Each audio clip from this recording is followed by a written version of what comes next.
Hey y'all.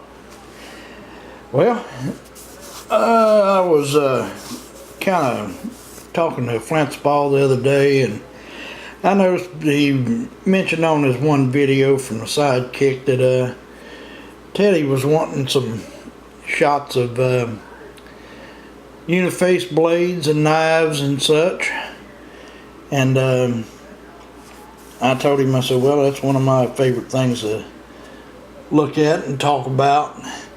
So I figured I'd throw up a video of that. And, but before I do, I got a couple other things. I just picked up a new camera, so you're probably going to see a little bit better pictures than that. It's high def, so maybe to do a little bit better quality job. But anyhow, the other day, me and Kenny got out and didn't find much. Found a little Big Sandy. Of course, with the corner broke off. Ground base. Tips just rounded over on it. A little midsection. And there we go. Little flake blade. As a matter of fact, that's one of the pieces we're going to be talking about. Worked around 3 sides and just uniface on the back. But then on the way home, we stopped by a little place I've dealt with gentlemen before. It's called Whitewater Valley Trading Post. It's down in Harrison, Ohio. And he carries a few artifacts, which me and Kenny just decided we'd stop in and take a look to see what he had. Not planning on buying anything, but we got in there and looking around, and one caught my eye, of course. And believe it or not, I didn't hardly pay much for this thing, and I couldn't believe the price. I'm not going to mention how much it was, because but it wasn't nowhere near the amount that I thought it should have been. But it's a fractured base Decatur. Got burn flaking on the base, and the ears are snapped.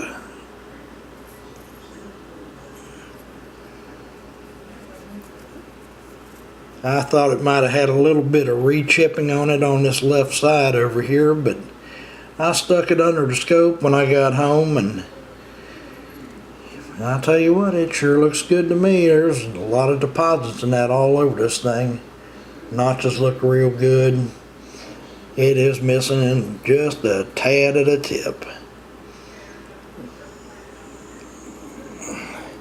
But there's that thing. And then I was up at my buddy Joe's last week. And I'm going to try this thing here out, see if I can't. Yeah, I think that might be a little better. But I was up at Joe's, and he knew that, well, make a long story short, he stopped by an antique store that he deals with occasionally. And he picked up a grooved hammerstone or a maul. Got the little dimple in the bottom of it. But here before I left, he looked at me and goes, "That's yours, since you told me a while back you didn't have one." But that was really nice of you, Joe. I appreciate that, buddy, and you know I did. But I'll stick that in my case with the rest of my axes and stuff like that. But to get back to what we were going to talk about, I'm going to try to make this a little short if possible. But uniface blades and knives. I'm going to show all the ones that come from around this area, except for a couple. But this is Coshocton bird dropping flint. This piece worked all the way around. Even this part here, it looks like it may have been broke off at one time and they reflaked it. lightning strike in it. And these white inclusions that's in it, this is why they call this stuff bird dropping flint, because it looks like a bird flew over and kind of used it as a portalet or something. But there's that one. This is a little bit rougher one, but same type of material. That piece right there is broke out of there, but the rest of it is worked all the way around.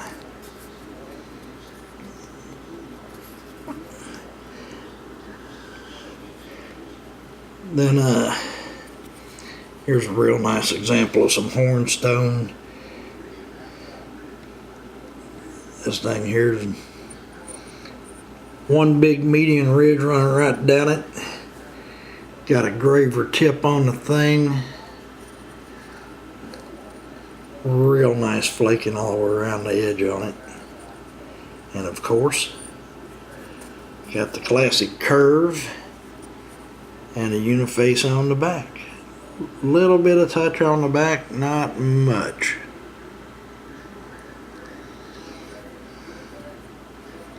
There's that one. Here's another piece with a little graver tip on it, or possibly drill tip. I don't know, it's awful thin for a drill though. I understand that they use these a lot for tattooing, and I'm sure that them little spots like, or them little pieces on there like that right there is good for reaching in spots that were hard to get to. But that's another Hamilton County find, along with some more stuff like that. I had the camera off for a second. I was looking to see where this come from and exactly, but see a little bit of fine pressure touch on that.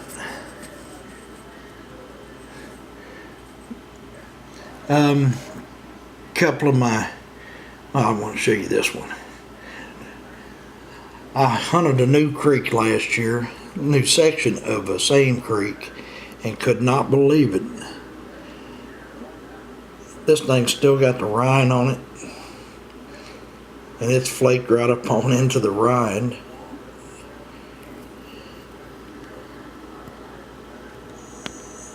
And I'm trying to get this edge here. If I can set it down, pick it back up, might be a little easier. But there's that. That's a cool little piece. And the same thing, got that little cutting edge right there on the end of it.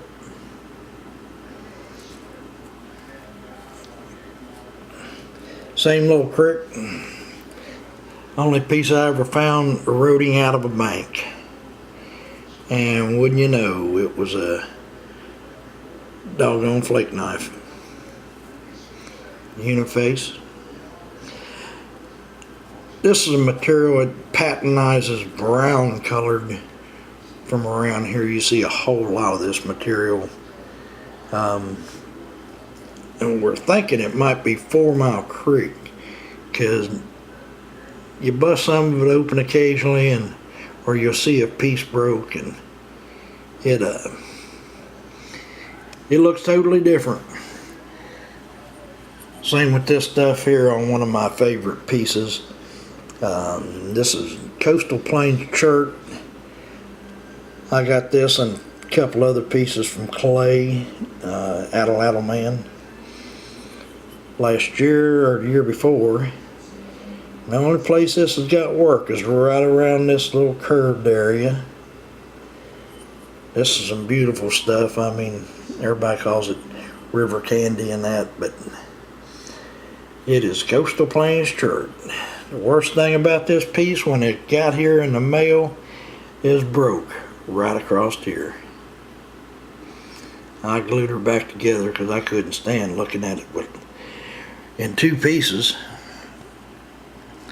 But then here's another big one that I found down on the river. If I'm not mistaken, it was with Crazy Flint and Snyder Point Man. That's a big old piece of a knife. Son of a gun broke there, but it's worked all down that one edge. And that right there is just the original rind of it there. I think the only thing it's missing is that one little corner right there. But I still like it. But other than that, we've got some small little thumb scrapers and that, and this is a pretty cool one here. I know everybody's seen these here that get flaked like that. Uniface on the back of them. Little old thumb scrapers, that one there, it's probably about the size of my thumbnail. But it's pretty cool. Then this piece here, little piece of Horse Creek Chert, got some really nice flaking down both edges. That's some really pretty material now. My favorite material of all, I believe. But it's made on a flake. This thing is pretty dull up on the tip. So I'm wondering if they might have been using that as a drill. It's a crazy looking one if it was. But another uniface scraper, a little bit bigger than what we normally find around here, at least what I find.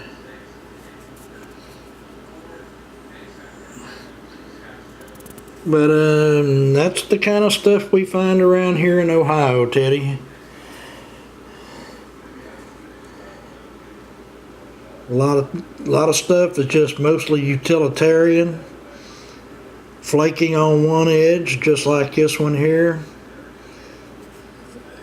Got a tiny bit of flaking on the back, but just made out of a rock.